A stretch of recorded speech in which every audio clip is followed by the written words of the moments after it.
All right. Welcome to the Missing Pieces, why your wellness plan may not be working for you. And this is a topic that many people have talked to me about. And I thought we'd spend just a little time. We're just going to go over the surface a little bit today. But as I said, I'm really, really glad that you are here. And I want to introduce myself to you. Most of you know a little bit about me, but I just want to give you a little bit of background. I'm Dr. Nozella, as many call me. I'm a doctor of education, and I am super passionate about just ways that I can empower others to achieve the quality of life that they desire. Professionally, I have taught, really, I think over 30 years, I've taught nutrition education. I've followed the whole trends in nutrition. I try to keep as current with that, and things are changing a lot with that. I've been a professor emeritus, a writer, a speaker, a researcher, and a consultant. And like many of you, I have really struggled to live a balanced, healthy life. And one thing that I have learned, it is something that I have to be intentional about. I even need to be protective about just taking care of me and what that really means. And I have to really invest in myself because I believe my body is the temple of God. And I really believe in being proactive to support my body that's really been designed to heal itself. Recently, I've really been meditating more on the fact that my body is a temple of God. The Spirit of the Almighty dwells inside of me, and that really makes me humble and honored and just conscious of just how I care for this temple. Um, so, I'm really, really excited to share with you from my experience, from my education, from my research, just ways that we can increase our success rate for optimal health as we move forward on our wellness journey. And there are some disparities in health. And so that's part of what I look at. And what I've said is we're going to just skim some things, but I want to give you some practical tools as well that will help you as you move forward, reminding you that I am available. Um, for personal consults and to help you on your personal journey. And we'll talk about that a little bit later. Um, but make sure you let me know in the chat, put your name there, let me know who invited you. And if you're out of town, we'd like to know that as well. Um, First of all, before we get started, I want to really stress that what I'm going to be sharing with you today is not intended to diagnose. It's not intended to treat. It's not intended to cure any disease. It's for your education.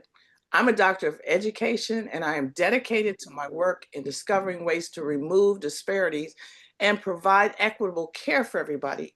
So my work starts with empowering people to have access to all the information and resources that they need so they can make the best choices for your health. And I believe that if we work with the body the way it was designed and give it what it needs, as I said before, the body will heal itself. So let's get started here today. This class is for anyone who has ever said, I'm doing the right things, so why isn't this working for me? Maybe you've been drinking more water, you've been eating better, you learned about a supplement, you're trying to move more, you've been using oils, you've been praying, you've been resting, you've been doing a lot of things, but your body still seems tired or inflamed or stuck or stressed or just kind of out of balance. And so today I want to offer a different way to look at those frustrations that we're having about our body. Maybe your body's really not failing you. Maybe your body is protecting you. Maybe the issue is not that you need to try harder, but that you need to listen deeper and look at the missing pieces. We've been trained by Western medicine to just treat the symptoms without really looking at the root causes or the systems that are behind those symptoms. Symptoms are usually signals. And we're going to use the Waffles framework where we talk about water, air, food, fitness, love, emotions, sleep, and stress, because within those 7 areas, we can address all the needs of the body, our temple. And it just gives us a simple way to look at the whole body and ask what support might my body need before it can repair. And oftentimes we just kind of throw things at the body because we're expecting it to solve one thing, and it's saying, I can't do that right now. I just can't. So let's get started here. Thinking about this question, why isn't this working for me? You tried something for your health. You felt disappointed because it didn't give you the results that you expected, especially when others are getting results and you are not. Maybe you changed your diet, the food you're eating. Maybe you started adding more water in. Maybe you got a new water system. Maybe you bought some supplements. Maybe you started exercising. Maybe you even purchased some exercise equipment. Maybe you prayed, you journaled, you used oils, you tried to rest more, but you feel like you're getting no results. Maybe you wanted to lose weight and it's not moving. Maybe you still got pain. The fatigue is staying. Your digestion isn't getting better. You're not sleeping better. Your mood's not better. You just don't feel right. And that can really be discouraging. But instead of blaming ourselves, I want us today and moving forward to become more curious. The new question is, what might my body need before it can work better?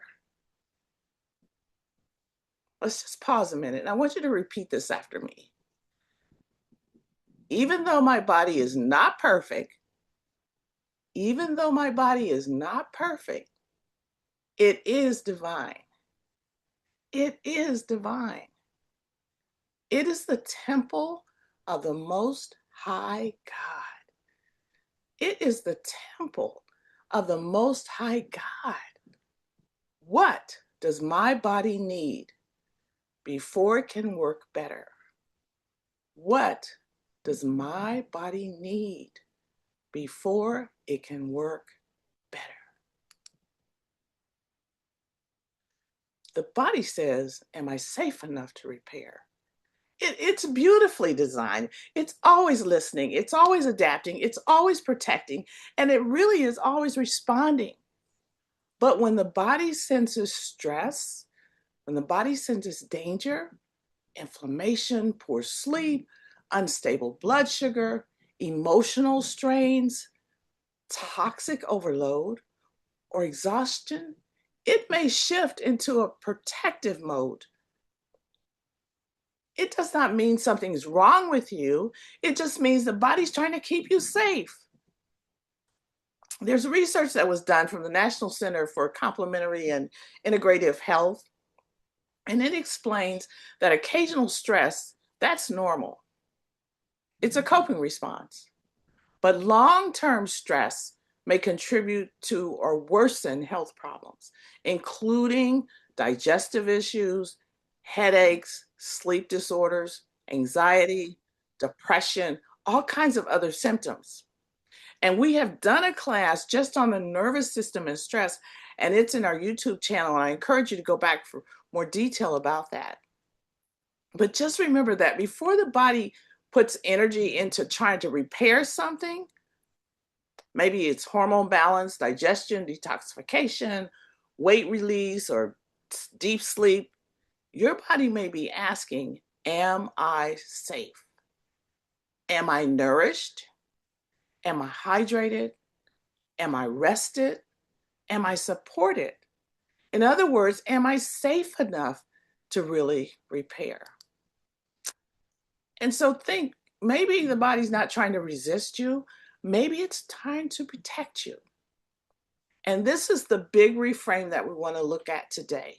When the body does not respond the way we expect it to, we may often think, I'm doing something wrong. My body's broken. I just need more discipline. I need a stronger product. I need another product. I need to push harder. But what if the body is just not resisting? What if the body is protecting? If the nervous system is on high alert, if digestion's weak, if sleep is poor, if the body is under toxic stress, if emotions are buried, or if hydration is poor, then the body just may not have the internal resources it needs to repair itself. So today, I want you to think it's not about guilt. Instead, I want you to think about clues, clues on how to give the body what it needs so it can feel safe enough for it to repair. So let's look at our framework. This is where the Waffles framework really helps us, okay? It stands for W for water, A for air, F for food, F for fitness, L for love for self and others, E for emotions, S for sleep and stress. And I like this framework because it's really simple. It reminds us that the body is not a collection of separate parts. It's a whole system. So that's why we don't just look at symptoms. And if one part of the body is stressed, another part may be affected. So if sleep is poor, then there may be cravings that increase. If stress is high, then digestion may suffer. If hydration is poor, then energy may drop. If emotions are unprocessed, the nervous system may stay on alert. So when something isn't working, this Waffles framework can help us. Think about which foundational need might need to be addressed. And we're going to start with water. And the question becomes, are you drinking water, or is your body truly hydrating? Remember, the body is 70% water. Water is needed for regulating body temperatures. It's needed for keeping joints lubricated, for delivering your nutrients to your cells, for supporting your organ function, and helping the body eliminate waste. Harvard's School of Public Health notes that being well hydrated supports many body functions and may also support your sleep quality, your cognition, your mood. Yet many people say, I drink water. I drink lots of water. But hydration is more than simply getting liquid into the body. Sometimes people drink water and they still feel dry, they feel tired, they feel sluggish, they feel constipated or depleted. And then remember, some drinks, such as coffee, actually dehydrate us. So another missing piece that we don't look at oftentimes is there may be a lack of minerals and electrolytes. You see, trace minerals, especially electrolytes, carry an electrical charge when it's dissolved in water. And they help with hydration. They help to move the nutrients, the minerals, all of that through the nerve and the muscle function. It helps with pH balance. It helps with waste management to get that waste out of the cells, helps with your blood pressure regulation, and so much more.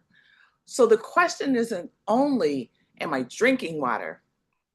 The better question is my body able to use the water that I'm drinking? And here's some clues possibly that you may need some support with your hydration. Keep in mind, 2/3 of people today are walking around chronically dehydrated. Often we're trained, or we train ourselves, to prioritize our schedule over our body's need for water. I, for one, I was trained to have the Baptist bladder. You know what I mean?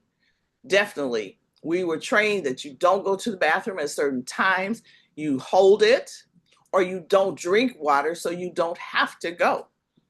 And choosing not to drink water because it's inconvenient can have some very long-term devastating effects on our temple. Some of the things we could do when we're young, we say, oh, I can't do that now. That's because we shouldn't have done it then, but now our body's catching up with us. So here's a few clues that your body may need more hydration support. Maybe you're feeling tired even after you drink water. Maybe you have a dry mouth, dry skin, or headaches, even some of the mild headaches. You may have some muscle cramps. You may feel lightheaded. You may have constipation. You may crave salty foods. You may find that you're urinating often, but you're still feeling thirsty. These are symptoms, but they may have causes. And we never want to diagnose ourselves from just this list, but they are clues to pay attention to how we're hydrating our bodies. Ask yourself, are you drinking half your body weight in water, or at least 8 to 10 glasses of water a day? Other simple steps might be adding, as we mentioned before, minerals or electrolytes to your water. But there may be a need to choose a cleaner water, a filtered water. Um, Definitely want to begin to reduce the sugary drinks and really pay attention to how much caffeine you're drinking because that's replacing the water. People have asked, can I add something to it? So I'll give you a few little things that Young Living may offer if you want to use it. For example, mineral essence or vitality drops are a way to add minerals and electrolytes to your body. And it's a simple way that you can add it in with your water. And so just want you to know that some of those things are available. I also want to caution you that you may need to consult with your healthcare provider. If you have a kidney disease, a heart disease, blood pressure concerns, some of the medications may interact and with adding electrolytes or maybe depleting electrolytes. So I recommend that you check that out. You can go to drugs.com to kind of check for side effects and for interactions with medications. Some of the medications may be actually causing a loss of trace minerals or a loss of electrolytes. So that's another thing to just look into as you look at what's going on with the water in your body. Well, let's move on. I want to ask you, what are you breathing every day? So we need to talk about air, okay? Because you can go weeks without food. You can go days without water, but only minutes without air. And yet air quality often is something that many of us rarely think about unless we're really smelling some heavy smoke or unless we're feeling congested or there's just a real bad odor in the room. But indoor air can carry invisible stressors. The Environmental Protection Agency explains that volatile organic compounds, they're often called VOCs, are emitted as gases from certain solids or liquids, and many VOC concentrations are consistently higher indoors than outdoors. Our indoor air is considered 90% more toxic, some say, than your outdoor air. And many of these toxins are endocrine disruptors and they're carcinogenics. And these VOCs, they can come from your cleaning products, paints, furniture that outgasses, building materials, but also many, many fragrances, air fresheners, and many other household items. And this is important because sometimes the things that are designed to make our homes, quote, smell clean or fresh may be actually adding lots of chemicals and adding a chemical burden to the air. Clean air doesn't have to have a quote smell, as just a reminder there. And so we want to be really, really cautious and aware of what we're adding to our air and what's in our air. Um, and that's something that we can control, okay? Nozella, Yes, what I hear you trying to say is clean air doesn't have to have a fragrance. exactly.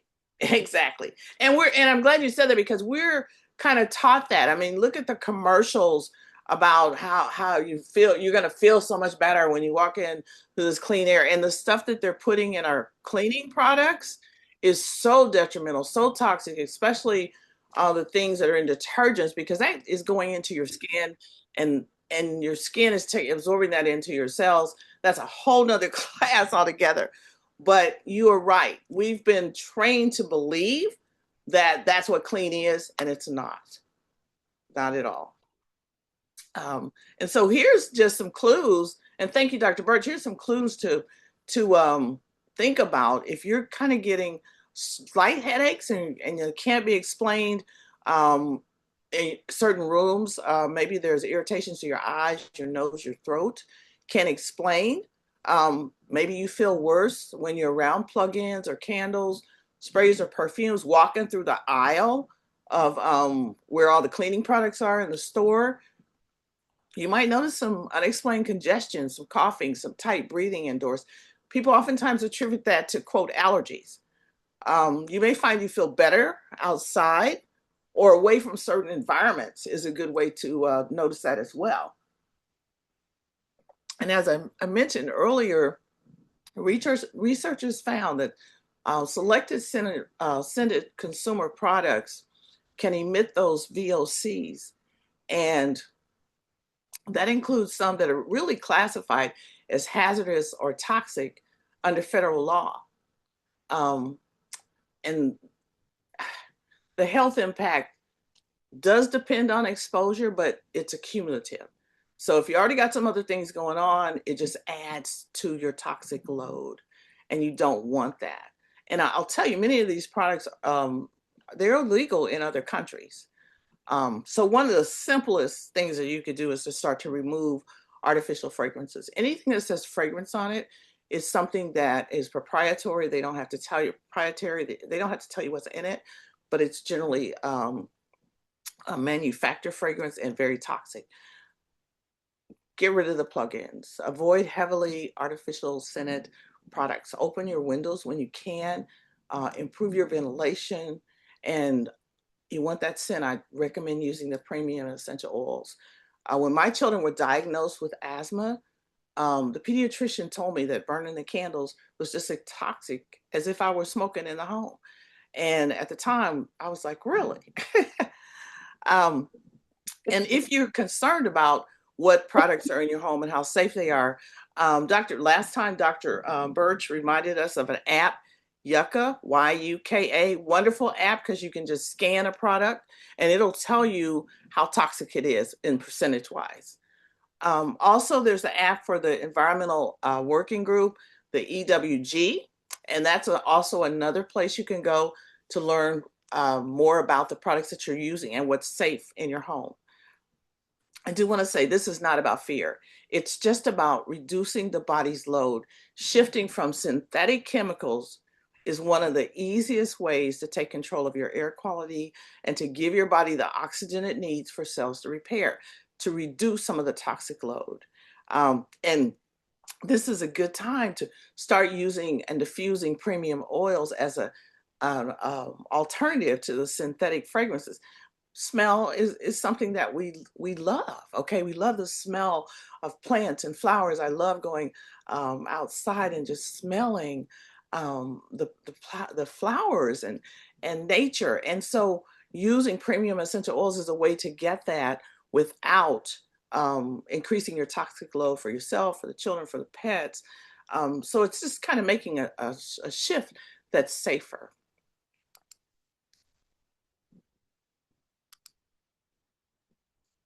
Let's talk just a little bit about food. This is another one that all of these we actually could do a whole class on. And food, of course, is one that I've spent the most time with. But many people are really, really trying to eat better. And it has been confusing because we get one thing we're told to do, and then we come back and we find out later that what we were they were teaching wasn't accurate because they had only studied one little part of it. One of those things is fats. They had us teaching people to do low-fat foods. It was interesting when I was doing that, they would say, teach people to eat low-fat, but not children 2 and under, because fat is necessary to take nutrients to the brain. Well, it didn't take long for them to realize that if it's necessary to take nutrients to the brain for the children, it's probably necessary for their adults as well. And so they've had to go back and say, no, we don't want people to do low-fat diets. We want them to eat healthy fats. That's a little different, and we don't have time to get into all of that. But just keep in mind that you want to begin to choose more vegetables, produce that's as clean as possibly. You want to reduce your sugar, avoid processed and ultra-processed foods, avoid supplements that are not plant-based or coming from a food source. And then keep in mind that oftentimes the missing piece for you might be digestion. The question is not what am I eating so much, although this is important. Okay, you want to eat foods that are closest to the way God designed them. As we mentioned, avoid the processed sugars and the ultra processed foods. But the deeper question really is, am I digesting the food? Are my cells absorbing the food? Am I eliminating the waste of the food that the body doesn't need? And am I doing that well? digestive enzymes help break food components down. Okay. And we used to didn't have to worry about that because when the food was grown, the enzymes were part of the produce. The way that we farm our foods now, that is not the case. Okay.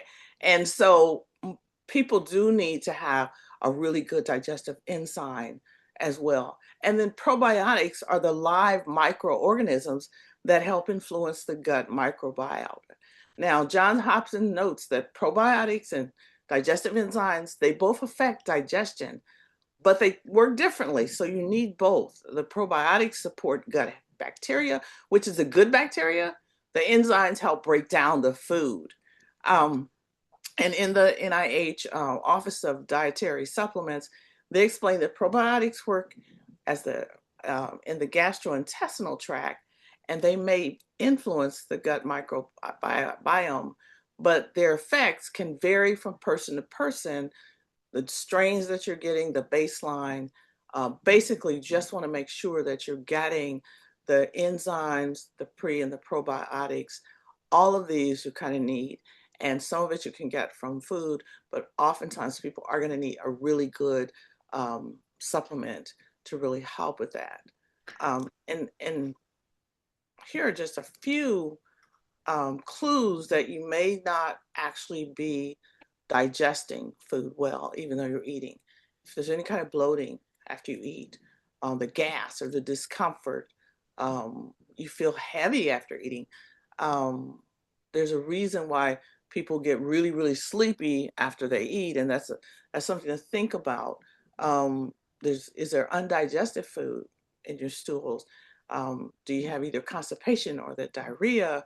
Are you having reflux or burping or lots of food sensitivities? And sometimes energy will just crash after meals. We're not trying to diagnose. These are just kind of clues that you really aren't digesting the food that you're eating. And so there's just some simple things. I mean, remember how we were taught to slow down when you're eating before meals? Are you eating on the run? A lot of that eating are actually taking the time to slow down and eat, give the body a time that it needs to chew your food. Are you reducing the ultra processed foods? Are you using digestive enzymes? You may want to consider the probiotic support. Um, if your system is severely distressed, it's a good idea to begin to start to eat easily digestible foods. And sometimes that means starting with fresh um, processed, not the ultra processed, but the juices where you're actually juicing whole vegetables, or using the Ningxia Red, which is a very nutrient dense pureed drink that contains whole produce that actually will go right into your cells and kind of give your digestive system a rest. Um, we have with Young Living some really powerful enzymes. And again, you want an enzyme that your body is absorbing. That's important. And so I'll have a wish list with some of those things there if you want to look at some different enzymes and compare them and look at research and things like that. We've got some probiotics and things that are very helpful as well. But remember, food is not just about calories. Food is information. Food is nourishment. Food is communication with the body. And so you really want nutrient dense food that will feed the cells. Nozella, Yes, just briefly, you used the word biome earlier, and I mhm. want to make sure that everyone understands what the word biome means. Please explain No, no. Oh, that. I was gonna let you do that. Are you talking about the microbiome? Yes, Okay. yes. I don't know if I can get as technical as you. Um, I kind of think of it as within each of us, we have the bacteria, the good stuff, okay, Right, that right. is necessary for our survival. That's right. And we when we eat certain things, when we take certain medications, we do certain things, we disrupt that. And it's important Mhm, to bring that into balance because when that's in mhm. balance, the digestive system can work. And again, if the Right. digestion system can work, then we reduce the stress and then our bodies can repair in ways that we want them to. Right. And biome is just a sophisticated term for environment. Your Yes, microbacterial environment. You want it to be in the proper balance. so important. So important. Because when it's not, as you're saying, the food doesn't digest. Thank you so much.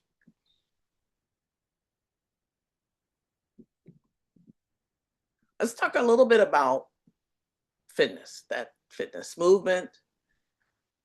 And let me tell you, it is not punishment. Okay. It's a, all right. If you feel like it, it's really intended to support your body. Okay. Um, some people, when I say exercise, they immediately think, oh no, I need to do more. I need to push harder. I need to sweat. I need to burn more calories.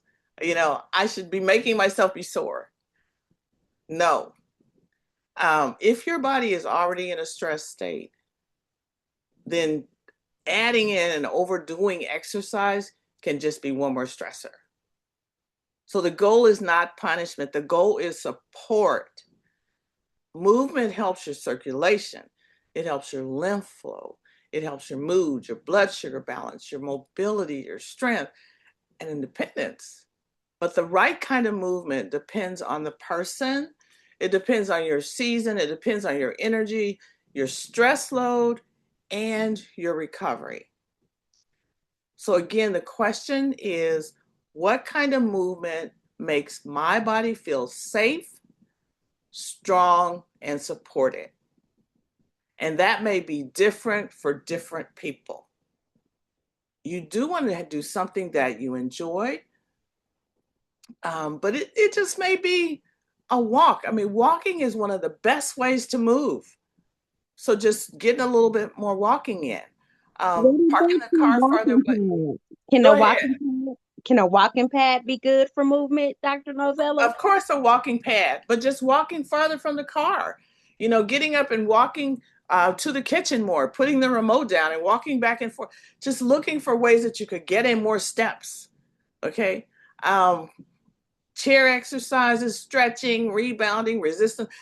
The list goes on. Dancing in the kitchen, dancing while you're moving around the house. Okay. The missing piece often may be consistency, not intensity. So keep in mind, and this is one that really got me. I used to love to do a 1 hour workout in the morning, and then I go to the office and I'm sitting most of the day. But the body needs movement throughout the day. Okay. So one time of intense movement and then sitting the rest of the day, you're probably not helping yourself. Okay. And keep in mind, they're beginning to say that sitting is becoming the new smoking. So here's a few clues here. Do you feel worse after you exercise? Do you dread it? Are you sore for lots of days? It's one thing to kind of stretch the muscle, that's different. But if you're sore for several days, that should not be the case, especially if you're doing strength training. Oftentimes they ask you to do a little strength training, take a day's break to kind of repair, and then you can start back. If you're sore for several days, probably overdoing it. Do you have energy crashes after the exercise? Exercise should make you feel a little better, not crash you out. Do you avoid movement because it just feels overwhelming? Um, do you sit most of the day, as I was doing, and then try to make up it with an intense workout? Or do you just do nothing because you just don't think a little bit's gonna count? Keep in mind, small movements do count. Let me ask you, let's just take 1 minute, okay? I'm gonna look at the timer. 1 minute, I want us all to do 60 seconds. And all I want you to do, wherever you're at, is move your legs.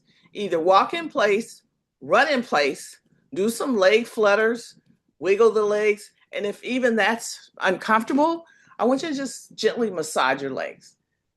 Go. Just 1 minute. Let's move those legs.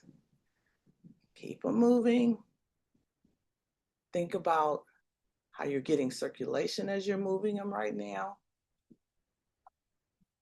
Thank the Lord that you're giving this temple some support through fitness. Think about your toes and how wonderful they are. Think about those muscles and the legs and the calves, how wonderful they are. Thank the Lord for your thighs. And let's just move them. Keep them moving. We just have 15 more seconds. I'd like for you to keep moving those legs, just 15 seconds. We're only giving it 1 minute, but you're really doing something good for your body. You're increasing your circulation. And you know what? You have done 1 minute. Give yourselves a hand, okay? Just keep in mind that just a 5-minute walk counts. 1 minute of stretching, taking the stairs more, okay? Standing up every hour, that movement counts. Do some gentle shoulder rolls, okay? For a stressed body, steady movement can really be your medicine. And just thinking about pausing and just doing a little stretch throughout the day. Let's move on to the L. The L is for love. And we're going to talk about love for ourselves and love for others. And this may sound like it's soft, cushy, but it is deeply connected to your health. The way we speak to ourselves matter. And I'm telling you, we're getting more and more research on this. The relationships that we live in, they matter. The support that we receive matters. The loneliness that we carry matters. The pressure to perform, to serve, to fix, to carry everything matters. Caregivers out there, beware. When we are constantly overgiving, we're constantly criticizing ourselves, comparing ourselves, we're constantly trying to please others, and we're living without support. The nervous system will interpret that as stress. And oftentimes it becomes our norm, so we don't even realize that it's there. But I want to ask you, does your inner voice help your body feel safe? Or does the inner voice that's talking to you make you feel under pressure? And this is where our practices, our prayer, but even when you're praying, are you criticizing yourself and putting yourself down? Are you praising your temple? Gratitude is important here. Affirmations, supporting relationships, healthy boundaries, and self-compassion, they become part of your temple care. And I'm really excited because the last year, many of you have worked with me on our team, and we have a tool called the Inner Voice, and it actually records your voice and it aligns your voice with frequencies that balance your system. And as you listen to those, it customizes it, and then you get affirmations that help you to rewire the way you're talking to yourself and thinking about yourself. And many have found this to be very helpful. They found it's increased their mood, it's helped their sleep, given them more energy, and many things like that. So if you're interested in that, you can talk to me later. I'll mention a little bit about it at the end. But it is very important that we think about how we're talking to ourselves. Some of the clues of this: do you say things, oh, that was so stupid, girl? Or, man, you're dumb. All of those things are speaking harshly. We don't talk to other people like that, never would. Okay, maybe you only rest when everything is done. You don't feel like you can lay down and rest. It's always like, I got to do this, I got to do that. Maybe you feel guilty taking care of yourself. Feel like you always need to be helping others. And you give to others and you neglect your needs. You may feel unsupported. You may be carrying resentment because of that, and you stuff that down, and it comes out in emotional exhaustion sometimes. And maybe you really struggle to receive help. There's lots of reasons for that. And we can help with that once we're aware that that is what's going on. So let's just take another moment here with me. I want you to place your hand over your heart right now. I want you to take one deep breath in and out. And I want you to repeat after me again. Your hand on your heart. My body is not my temple, my enemy. My body is not my enemy. I can listen with compassion. I can listen with compassion. I am worthy of care. I am worthy of care. I do not have to earn rest. I do not have to earn rest. My body is my temple, and I can care for it with love. My body is my temple, and I can care for it with love. This may sound simple, but in the moment you're doing that, the nervous system often responds to this repeated signal, and it says the body is safe. And remember, when the body is safe, it can begin to repair. So I'd say this often to yourself and notice how you're talking to yourself. Of course, we want to love others as well, okay? The body was not designed to heal in isolation. Healthy community is really important, and it can be a support. It provides emotional safety, encouragement, and accountability, and a sense of belonging. Um, it helps reduce loneliness and isolation, and it gives us healthy boundaries and mutual care.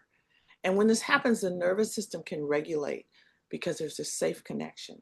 So healthy community matters because the body doesn't only respond to food and water and movement and sleep. It also responds to the emotional environment that we live in. And when we're surrounded by safe, supportive, loving people, our nervous system receives signals that we're not alone. We're safe. And that sense of safety can really support our ability to rest, our ability to digest, repair, and to make choices better. Encouragement and accountability, your prayer, your laughter, the shared meals, the honest conversation that we have, all become part of our wellness journey. But I must say, not all relationships feel safe and are supportive. And some relationships drain us. They keep us in people pleasing, and they create stress, or they make it hard to set boundaries. So the question is, do I have people? It's not just, do I have people around me? But the deeper question is, do my relationships help my body feel safe, supported, and loved? Do my relationships help my body feel safe, supported, and loved? Remembering healthy community is not about having a large circle of people.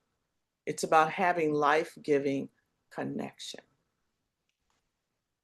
And here's just a few clues that there may be some missing pieces in our relationships, okay?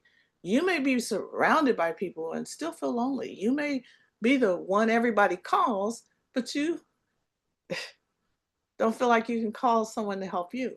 You may be giving, you may be serving, you may be helping, praying, encouraging, showing up for others while quietly feeling depleted yourself. Another clue is feeling guilty when you rest or you take care of your own body. And again, I'm stressing this for my caregivers, my mothers, my leaders, my helpers that have been taught to push their own needs to the bottom of the list. But over time, that pattern can keep the nervous system under pressure. Sometimes that piece is not another supplement or another routine. Sometimes that missing piece is support, a safe conversation, a healthy boundary, a prayer partner, a walking partner, a small group, a trusted friend, a coach, a therapist, a space where you can be honest without judgment, a space where you can be honest without judgment. Healthy community helps remind the body, I do not have to carry everything alone. Remember, support is not weakness. It is part of temple care. Our bodies were designed for connection, and safe connection can be one of the signals that helps us move from that survival state toward repair. And this kind of leads into the next section when we talk about emotions. Many of us have learned to push through. We keep going. We say, I'm fine. We stay busy. We take care of everybody else. We silence our grief, our anger, our fear, our disappointment, our exhaustion. The body keeps score. It's a whole book on this, a lot of research on it. The body remembers the emotions. And chronic stress is not just mental. The NCCIH notes that stress can affect the mind and the body, and chronic stress has been studied in relationship to digestion, sleep, mood, immune function, and long-term health patterns, including the body of work that's being done on autoimmune diseases. That doesn't mean every illness is caused by emotions. They're debating that now. I cannot confirm that. But we can say that stress and emotional burden can affect the body's regulation systems. So here the question becomes, what emotions might my body still be carrying? And the key often is just becoming aware of them, beginning to announce them, not burying them down, but doing what we need to actually bring those to awareness.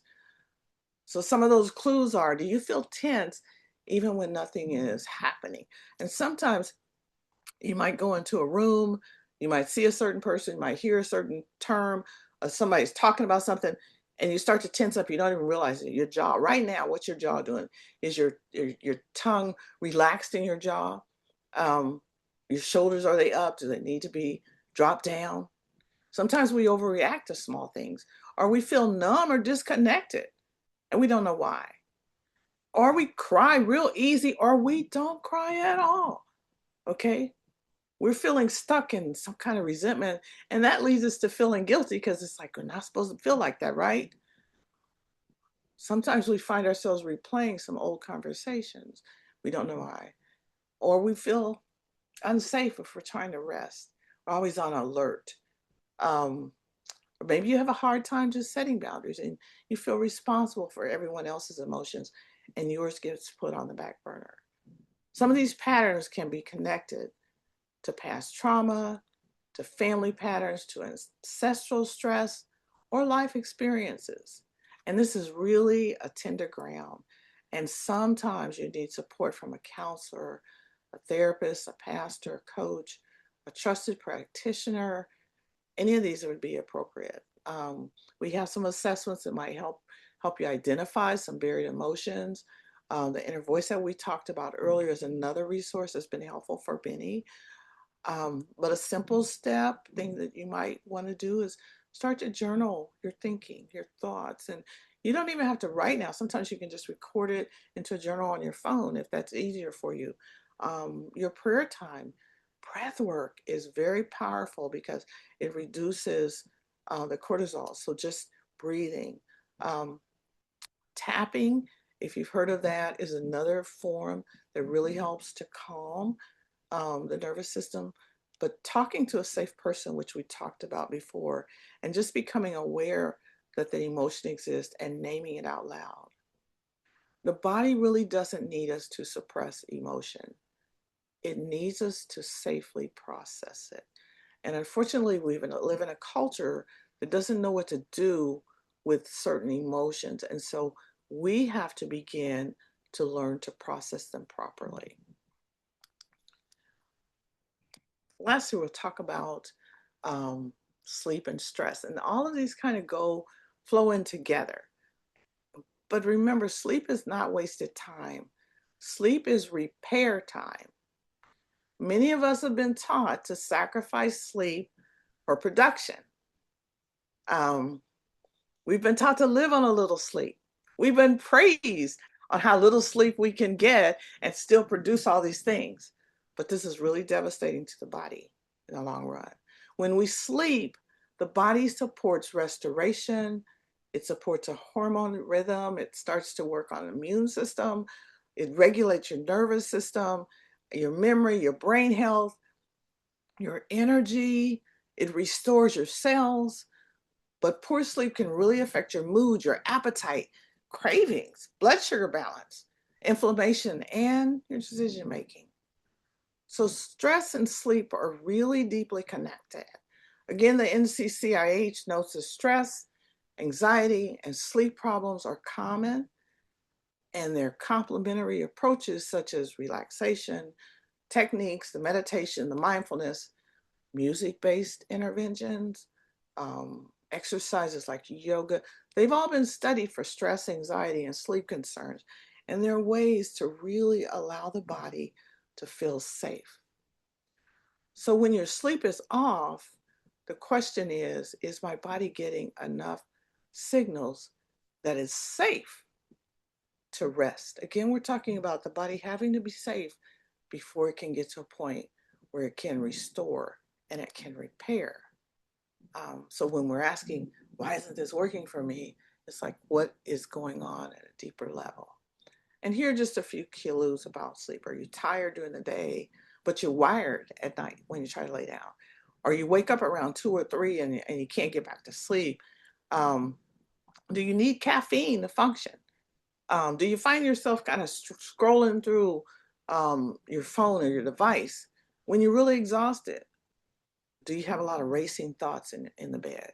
Do you wake up and you just feel like you've been fighting all night? You're not refreshed. Do you feel like you never are fully relaxed? Or do you fall asleep on the couch, but when you wake up and get to bed, can't go to sleep? It does take some time to simply begin to create a wind down rhythm, to begin to dim the lights, to turn off the screen earlier, to use some calming essential oils, to stretch, to pray, to journal, to breathe, to listen to something that's calming, watching what's the last thing that you see on TV at night. And this may take some time, and it may work with some of the other things like we're improving our digestion, things like that as well, because they're all kind of connected to the quality of the water, the air quality, your movement during the day improves it, the food you're eating, the relationships with others, and emotions. We do have some special oils. I mean, lavender has been studied extensively for the way that it helps calm the body and improves sleep. But there's things like cedarwood, peace and calming, stress away, frankincense, very powerful ways in helping you as you develop your sleep schedule and your sleep rhythm in doing that. But also, we're working with all of these together. And I just want, for a quick minute, kind of warn you just about essential oils. They are very, very powerful, but it is so important that you are using a premium essential oil. All oils are not created equal. I mean, the essential oils are like the life force of the plant. They're like nature's energy. And it's like when you break the leaf and the oil kind of drops out. Well, you take that fluid in there and it's kind of the properties of that particular plant. And we were told in scripture that God gave us the plants for health and healing. And this is one way of getting that when they are coming directly from the plant. But it's estimated that about 10% of the world's plants can produce these essential oils, and they're harvested all over the world and distilled from all parts of the plant, whether it's from the leaf, the flowers, the seeds, the bark, the stems, the roots, fruit even. And they've been used since the beginning of time for health and healing. And there's just a lot of molecules that really will support our bodies. They quickly penetrate the skin, the cell walls, because the molecules are so small, and they have powerful antioxidants to protect the body from free radicals.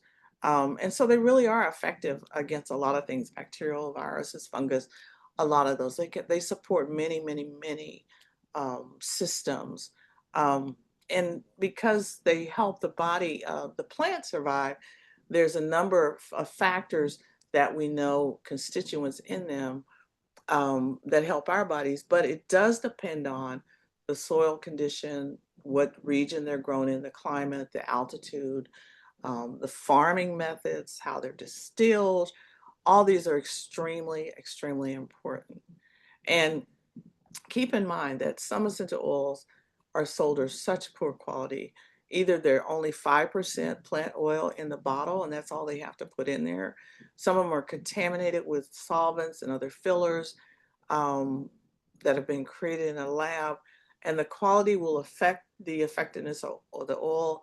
And I can't tell you how many people have said they've had reactions to oils, and then when I find out later that they've used an impure oil, it's sometimes just been a fragrance. Um, and I mean, there's just what 300 some oils on earth, but you only need just a few if you're starting to use them. We will not spend a lot of time getting into that, but I will say that it is very key that you're getting a premium pure oil. So when we talk about oils, please don't just go to Walmart, because um, what you're getting in box stores is really not going to be what you need when we're talking about helping the body come to a state of safety so it can repair. Let's put it all together though.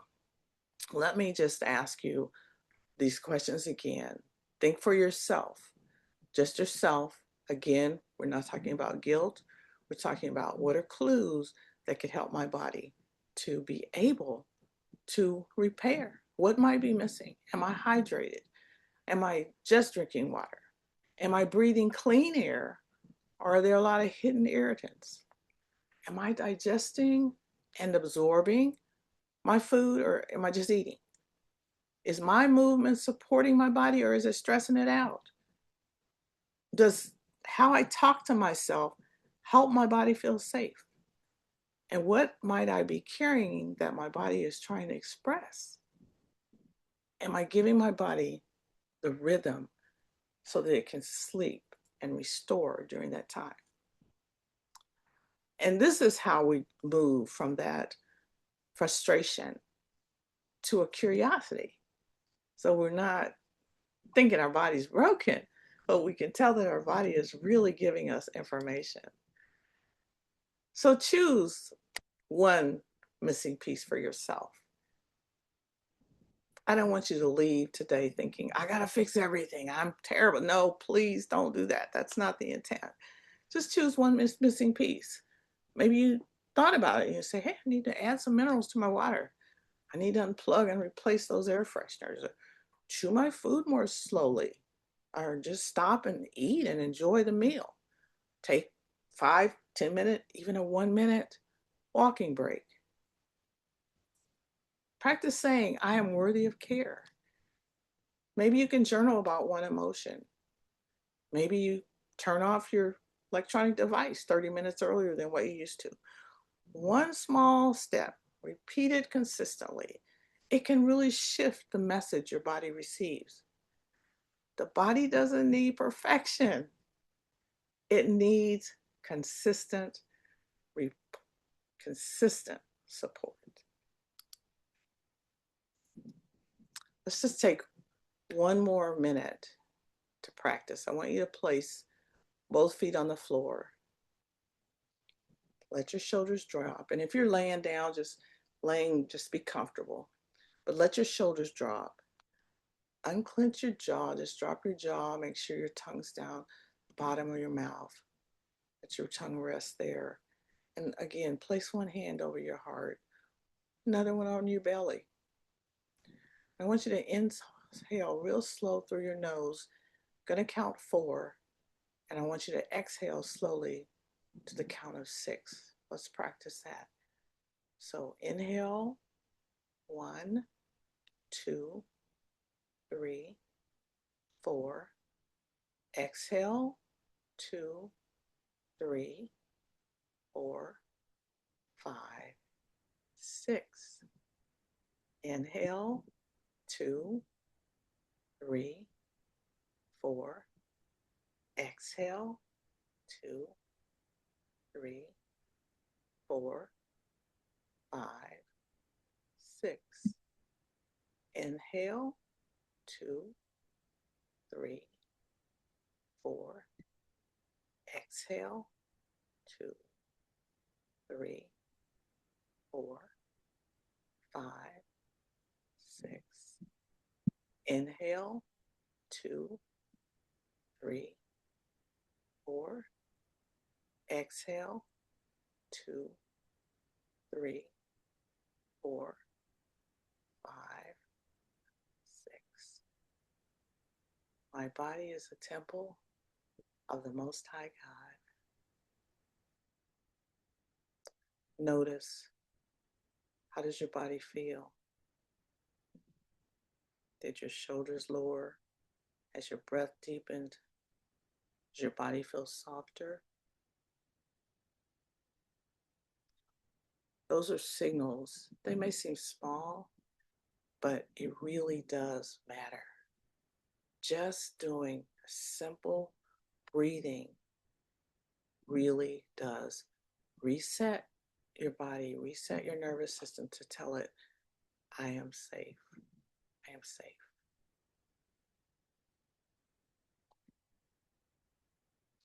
Just want to give you a few quick other support options. Again, just options. You may need mineral support. You may want to look at what's happening with your hydration routine. You may look at something like diffusing essential oils instead of synthetic fragrances, and you're actually checking to see what's in your home. Look at how your food's digesting. You may want enzymes or probiotics.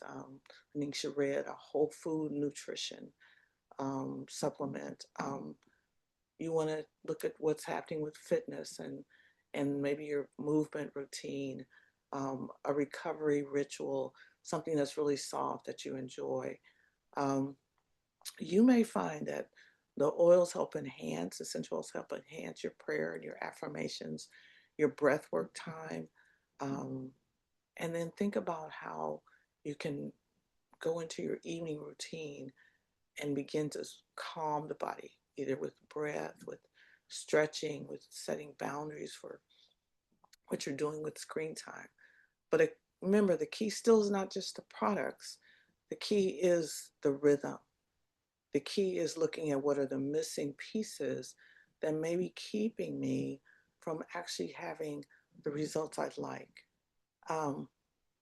Any product that's used inside a chaotic lifestyle, it won't have the same effect, which is how we started, as a product that's used as part of a consistent, supportive wellness routine. As we come to an end, people often say, you didn't tell me how I could get all the things you talked about. So I do want to just say, if you're interested in anything that we've talked about tonight, here's a QR code, and it'll kind of have it listed. You can look at it, you can go in, you can see what actual products are. You can look at research on those products to learn more. If you order 100 PV, there's some, and it's a loyalty program. There are some perks. So you get some points, and you get free product that you can redeem it for. Place 2 orders, you can get a whole 2 diffusers. You can get free product every 3 months just for being consistent. And also, I've added, for those that are on the loyalty order, you get a free consult with me every month. And that also includes, remember I talked about that inner voice with the affirmations, and access to some other assessments that may help you look at what's going on emotionally with you. So just so you know that that is available for you. It's kind of a budget-friendly way to begin to move into a lifestyle where you are helping your body to be safe enough to repair. So just as a final reflection, think about what have you been trying that does not seem to be working? Which of the waffles area might be asking for more attention? What's one small step I can take this week? And what support do I need? Is there something I need to remove? Is there something I want to restore? Your body may not be asking you to do more. It just may be asking you to listen differently. This is what we call temple care. It's not about chasing every trend. It's not about forcing your body. And it's not about blaming yourself. It's about honoring the body that God designed, listening to it, supporting it, nourishing it, creating the conditions for it to repair. And if you'd love to have help identifying your missing pieces, I'd love to support you through personal consultations. We have wellness scans and just helping you on your wellness journey with your next plan. I just want to thank you so much for being here with me today, spending your Sunday with you.